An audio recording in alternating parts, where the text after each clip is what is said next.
for watching Afternoon Live. It's what we've all been waiting for, to be vaccinated. And there's another vaccination coming out that's only one shot from Johnson & Johnson. And here to explain what the new vaccination is all about, we welcome back cardiologist and researcher Dr. Ernst von Schwarz is with us again. Thanks for joining us again, Doctor. Hi. Thanks for having me. Oh, absolutely. Let's talk about this. Right now, there's those two vaccinations. If you can quickly brush through those, and then this new one coming out from Johnson & Johnson.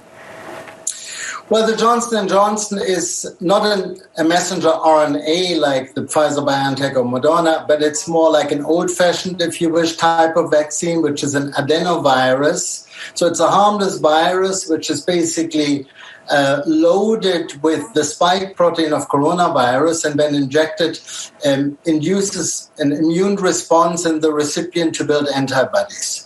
So the advantage of that is that it's a well-established technique, if you wish. We use that for other diseases. Ebola virus vaccination also uses an adenovirus. The Johnson & Johnson product is interesting for us because, number one, it so far at least was tested with just a single shot, not with two, like the other approved vaccines, but it's a single shot. The other thing of interest for us is it can be stored just at -4 degrees Fahrenheit, so it doesn't need the ultra cooler methods like the Pfizer-BioNTech vaccine.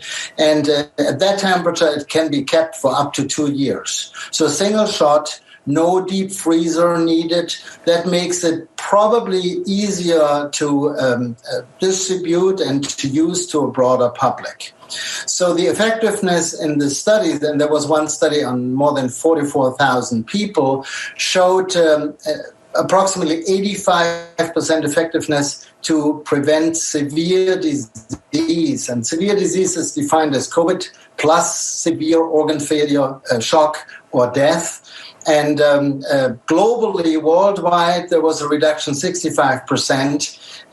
With some regional differences, especially in South Africa, it reached only 57% effectiveness. In the US, more than 77% effectiveness.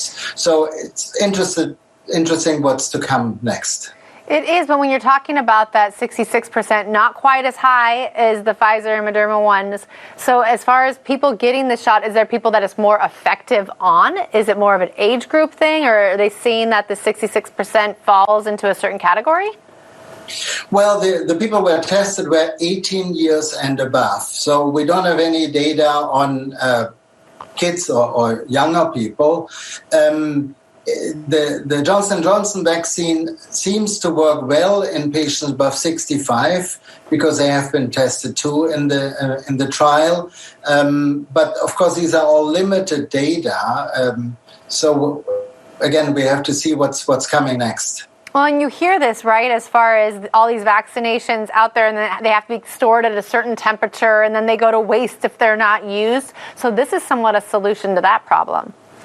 It could be, and keep in mind right now, I mean, only hospitals and large vaccination centers can really provide the ultra-cold freezers for the Pfizer vaccine.